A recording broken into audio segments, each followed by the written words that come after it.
It's time to head off to the flicks.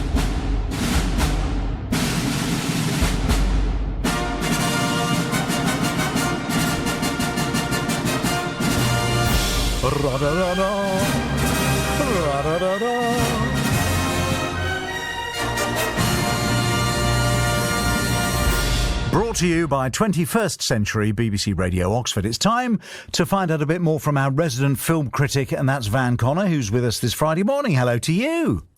Hello to you, Vernon. I'm sorry, Adam's used to the dancing by now. You've had to sit through my god-awful disco dancing for the last, 5 minutes. Sorry about that. I looked the other way, honestly. I mean, I couldn't bear it, My life is full of tragedy, and I didn't need any more, frankly.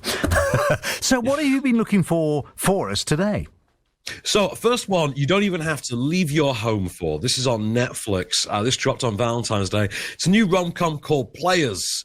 Comes from the director of Pitch Perfect 3, Trish C. It stars Gina Rodriguez from Jane the Virgin, alongside a cadre of bros, played by Damon Wayans Jr., Augustus Prue, and, I can forget, the kid from the Kissing Booth.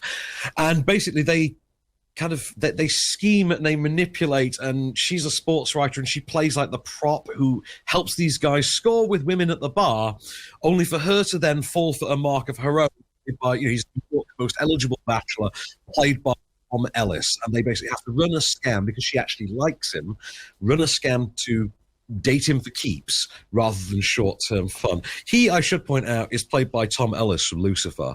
So they've really over-egged the whole most eligible bachelor thing on this one. I'll give you a snippet of this very, very cheesy, very by-the-numbers rom-com. Here we go. Who is she again?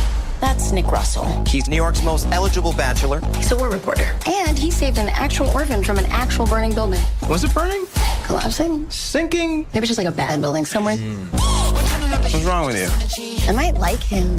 Like him? I'm 33 and I want an adult. Want this dude? Let's get him. Sounds like a dangerous game to play to me. I mean, yeah, it'd be a dangerous game if you tried and operate heavy machinery whilst it was on the background, if I'm really honest. It's so by the numbers and tepid and just middle of the road, formulaic, uninteresting. I mean, thank God it's on Netflix. Because if you paid money and you went out and you'd paid for a sitter for the kids and then you bought all the extras of it, you'd really hate your life. You would. You just, this is a waste of time. We ought to say that if you've got Netflix, you're also paying money, but I know exactly what you mean. I know where you're coming from. But you mean a lot less, a one-off fee, and it's a very different thing with all the variables. It's got a couple of lukewarm fun moments, courtesy of the bro pack. But otherwise, it's this sort of disdainful, idealized male fantasy of this, the cool, sexy 33-year-old sports writer played by Gina Rodriguez. This has quite clearly been written by a man of a certain age. Clearly, it's quite problematic, especially if you start to think about the gender inversions of it. Quite horrible. We used to call this, I hope they serve beer in hell, once upon a time. Who's it aimed at, do you think? I mean, idiots, mostly. But, you liked it, then? I presume just rom-com fiends. I'm a rom-com fiend, but this is way below my standard threshold. Okay, so we move on. We move on to Madam Web. Which is absolutely above my standard threshold. This is trash, but at least it's amusingly bad trash. So this is part of the Spider-Man spin-off series that gave us Venom and Morbius. And this one stars Dakota Johnson, and she's Cassie Webb. Webb, get it? That's how clever this is. I spent my life racing against time. I'm going to help you out today, okay? Trying to save people who are running out of it. Jesse! Until one moment changed everything. Come on! Welcome back to the land of the living. I don't understand what's happening. I've been having visions.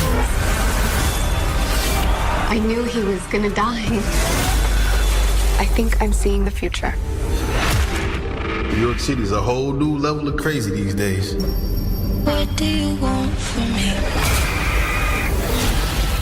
Well, Dakota was on the Graham Norton show a couple of weeks ago, and I was I was sold on this movie, but apparently not.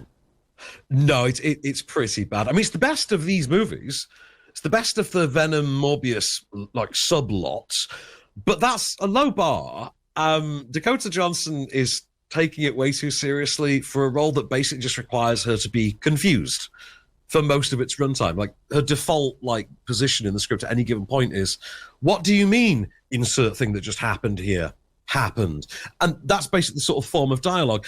But it's set in 2003, and it's sort of enjoyably of that time. Like, it's the kind of superhero movie you would have released back then alongside like Elektra and Catwoman. It sits on the quality spectrum halfway between those two if they stopped every 10 minutes to be a Final Destination film and then just resume. Interesting. There was an ill-fated attempt on TV, not as a movie, to resurrect Wonder Woman, wasn't there, with one of the actresses who'd been in EastEnders. Do you remember that?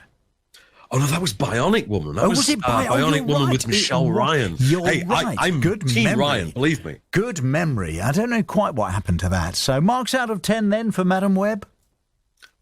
A generous 5. Okay. Just enjoyably bad.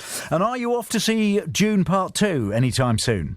I am going to the industry premiere on Wednesday. I cannot wait.